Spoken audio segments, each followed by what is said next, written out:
मैत्रिणींनो, मला खात्री आहे की माझ्यासारखा अनुभव तुम्हालासुद्धा आला असणारच. तर त्याचं काय झालं, घरामध्ये एक कार्यक्रम होता म्हणून मी हेअरस्टाईल केली आणि हेअरस्टाईल केल्यानंतर जो काही माझ्या केसांचा अवतार झाला म्हणून सांगू. कार्यक्रम होईतोपर्यंत माझी हेअरस्टाईल आणि मी दोन्हीही अगदी उठून दिसत होतो. पण जेव्हा कार्यक्रम पूर्ण झाला आणि मी केस सोडले, तेव्हा मात्र माझ्या केसांची जी अवस्था झाली होती ना, बापरे! ते केसाला काहीतरी चिकट लावलेलं, नंतर स्प्रे मारलेले, खोबरेल तेल चापून चुपून 2 वेळा विंचरलं तर मुठभर गुंता निघाला. बापरे! म्हटलं एवढी केस गळती अशक्य. आणि मग तेव्हा मला आठवलं हे तेल. तर आज मी तुम्हाला केस गळतीवर मस्त सहज आणि साधं सोपं होणारं तेल सांगणार आहे. बाळंतपणामध्ये होणारी केस गळती होऊ नये म्हणून हे तेल माझ्या आईनं माझ्यासाठी केलं होतं. आणि मग काय सांगू तुम्हाला, मी लगेच हे तेल करायला घेतलं आणि 8 दिवसात माझ्या केसांमध्ये सुद्धा छान असा फरक पडला. मला माहिती आहे हा अनुभव तुम्हालासुद्धा आला असणार आहे. तर चला आपण पटकन असं तेल करूया ज्यामुळं अगदी टक्कल पडायला सुरुवात झाली असेल ना, तर तिथंसुद्धा केस येतील, केस गळती कमी होईल आणि जे केस चांगले आहेत ना ते लांब सडक सुळसुळीत आणि मस्त असे होतील. तर याच्यासाठी पहिला आपला सिक्रेट जो पदार्थ आहे ना तो तुम्हाला मी दाखवणार आहे. तर बघा, इथं ही मेहंदीची पानं, ताजी पानं आहेत मस्त असं, आणि मेहंदीचं बी. आता पावसाळा आहे म्हणून मिळतं मेहंदीचं बी. एरवी मेहंदीची पानं मिळाली ना तरी चालेल. तर पहिल्यांदा आपण ही मेहंदीची पानं स्वच्छ धुवून कोरडी करून घेऊया. आता ज्यांना केसामध्ये वारंवार कोंडा होण्याची समस्या आहे, म्हणजे काही केलं, शॅम्पू लावला तरी कोंडा कमी येत नाही, त्यांनीच फक्त ही अशी कडुलिंबाची पानं वापरायची आहेत. ज्यांना कोंड्याचा खूप असा काही त्रास होत नाही त्यांनी ही कडुलिंबाची पानं नाही वापरलीत तरीही चालेल. तर इथं मी 2 मूठ कडुलिंबाची पानं स्वच्छ धुवून घेते. आता इथं बघा, मी जास्वंदीची पानं 1 मूठभर घेतलीत. ही मोठ्या जास्वंदीची पानं आहेत, ही पण आपल्याला स्वच्छ अशी धुवून घ्यायची आहेत. आता बघा, त्याच चाळणीमध्ये इथं मी मूठभर कढीपत्त्याची पानं घेतलीत. हे सगळं प्रमाण जे ना ते तुम्ही तुमच्या अंदाजाने घेतलं तरीही चालेल. आता इथं बघा, मला देशी गुलाबाची 2च फुलं मिळाली आहेत. तुम्हाला जर का जास्त प्रमाणात मिळाली ना तर थोडीशी जास्ती वापरा, पण देशी गुलाबी आणि जो वेल गुलाब असतो ना त्याचीच फुलं घ्या, म्हणजे मग आपल्या या तेलाला छान असा सुगंध येतो. तर आता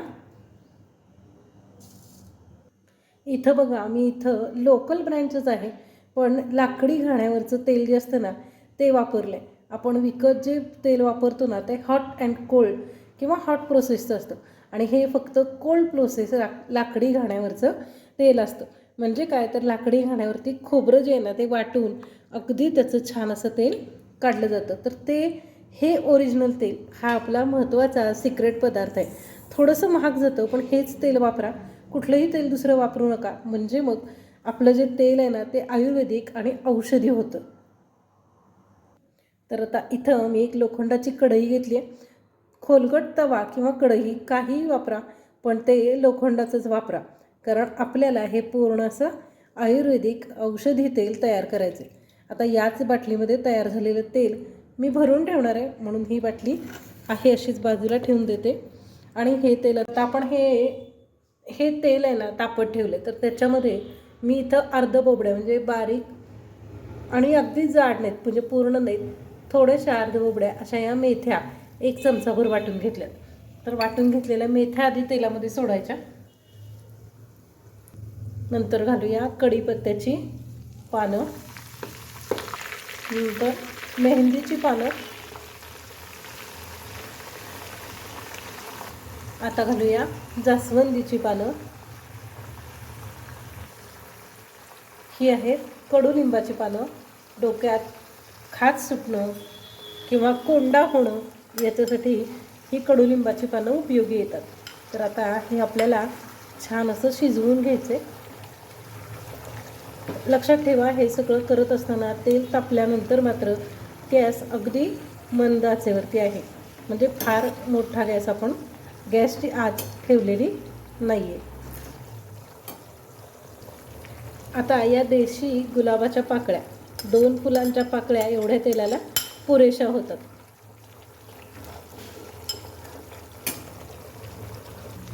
आता घालूया जवस 25 ग्रॅम.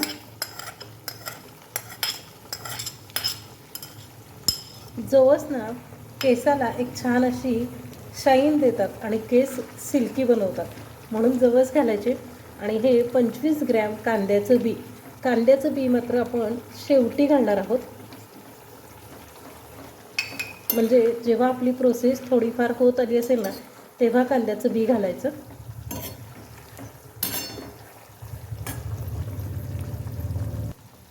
आणि आता घालूया ही आवळा पावडर. तुमच्याकडे जर का सुकवलेला आवळा असेल ना तर ते 2 आवळे होईल एवढं घातलं तरी चालेल, किंवा मग आपला पोहे खायचा चमचा असतो ना तो चमचा 2 चमचे भरून आवळा पावडर घालायची. आता या 2 लसणाच्या ठेचलेल्या कुड्या आहेत. हे तेल तुम्ही आठवड्यातून 2 वेळा संध्याकाळी तुमच्या डोक्यावरती लावायचे. लावताना केसांच्या मुळाला लावायचं. आणि आता यामध्ये घालूया ही जास्वंदीची फुलं.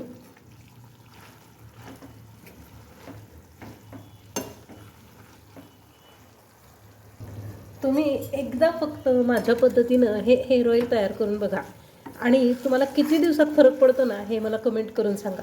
हे घटक जे आहेत ना ते कमी जास्त झाले तरी काही फरक पडत नाही, कारण एखाद्या वेळेला आपल्याला जास्वंदीची फुलं खूप कमी मिळतात, तर पुढच्या वेळी वापरताना थोडीशी जास्त वापरली तरीही चालेल. आणि मग असं जेव्हा जे काही साहित्य उपलब्ध असेल ना ते वापरायचं, पण हे तेल मात्र नक्की तयार करा. हे पोषक घटक आपल्या केसांना मिळाले की केसांची लांबी आणि दाट व्हायला मदत होते. केस लांब पण होतात आणि मस्त असे दाटसर पण होतात. आता हे सिक्रेट जे आहे ना ते तुम्हाला कोणीच सांगणार नाही. आदिवासी हेअर ऑइलपेक्षा सुद्धा जबरदस्त रिझल्ट देणारं हे तेल तयार होतं. आणि जे आपल्याला आजूबाजूला घटक उपलब्ध होतात ना त्यामध्येच तयार होतं बरं का. यामध्ये फक्त मेहंदीची पानं हाच वेगळा घटक आहे. आता मेहंदीची पानं क्वचित वेळेला तुम्हाला मिळणार नाहीत. ती जर मिळाली नाही ना तर आपली साधी नॅचरल म्हणजे बिना कलरवाली जी मेहंदी असते ना ती मेहंदी वापरा बरं का. म्हणजे नॅचरल पाहिजे म्हणूनच मी तुम्हाला सांगितलं की आपल्याला इथं मेहंदीची पानं वापरायची आहेत. पण क्वचित नाही मिळाली तर मेहंदी पावडर वापरली तरीही चालेल, पण ती रंगाची आणि केमिकलवाली नको याची मात्र नक्की काळजी घ्या. तर आता बघा आपलं तेल छान असं शिजायला लागले. हे पूर्ण काळपट होईतोपर्यंत हे तेलामध्ये हे सगळे पदार्थ आपल्याला शिजवून घ्यायचे. आता हे सगळे पदार्थ छान असे शिजल्यानंतर आपण याच्यामध्ये घालणार आहोत कोरफडीचे तुकडे. या कोरफडीचा गर काढून घातलात तरीही चालेल, पण ना ते मिक्सरचं भांडं आणि हे हात एवढे चिकट होतात, त्यापेक्षा असे छोटे छोटे तुकडे करायचे आणि कढईमध्ये घालून शिजवून घ्यायचे. पण ना कोरफड मात्र सगळ्यात शेवटी घालायचे, म्हणजे आणि खरं सांगू का मैत्रिणींनो, गेल्या आठवड्यात मी आईच्या पद्धतीनं हे तेल करून बघितलं बरं का. म्हटलं आईला विचारावं, करावं, आणि फरक पडला ना तर परत थोडंसं आणखीन करावं. म्हणून पहिल्यांदा करताना अगदीच थोडंसं केलं होतं, पण त्याचा रिझल्ट मला लगेच एवढा छान दिसून आला की मला खूप आनंद झाला की आपले केस जाणार नाही आहेत किंवा टक्कलसुद्धा पडणार नाही आहे. मस्त असे आपले केस पुन्हा आहे असे राहतील याचा आनंद. म्हणून मग मी हे दुसऱ्यांदा जेव्हा तेल केलं तेव्हा मात्र तुमच्यासोबतसुद्धा शेअर केल्याशिवाय मला राहवलं नाही. जर का तुम्हाला हे तेल आवडलं असेल ना तर व्हिडिओ लाईक करायला, चॅनल सबस्क्राईब करायला, आणि ज्या मैत्रिणींना केस गळतीची भीती वाटते ना त्यांच्यापर्यंत व्हिडिओ शेअर करायला अजिबात विसरू नका. बऱ्यापैकी वेळा काय होतं तर बाळंतपणानंतरच जास्त केस गळती होते किंवा मग अगदीच 40शी नंतर. तर ह्या सगळ्या प्रॉब्लेम म्हणजे केसाच्या कुठल्याही प्रॉब्लेमपासून तुम्हाला सुटकारा हवा असेल ना तर हे तेल नेहमी तुमच्या घरात असायलाच पाहिजे. आता बघा एक 3 ते 4 मिनिटं सलग हे हलवून छान असं शिजवून घेतले. सगळे घटक काळे झालेले. आपल्याला अजूनसुद्धा हे काळं पूर्ण अगदी काळं मिट्ट होईतोपर्यंत करून घ्यायचे. तर आता हे तेल तयार झाले. गॅस पूर्ण बंद करायचा आणि व्यवस्थित थंड होऊन द्यायचं. आता हे छान असं तेल लोखंडी कढईमध्ये आयुर्वेदिक पद्धतीनं तयार झालं. एखादी स्टीलची गाळणी घ्यायची आणि त्याच्यामध्ये हे सगळं गाळून घ्यायचं.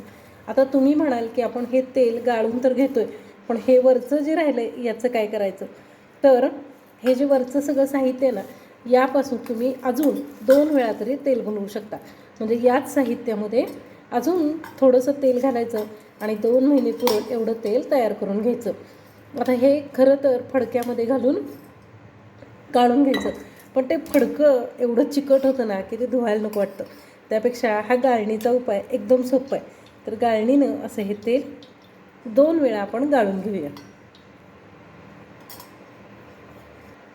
तर असं हे आयुर्वेदिक तेल तयार आहे.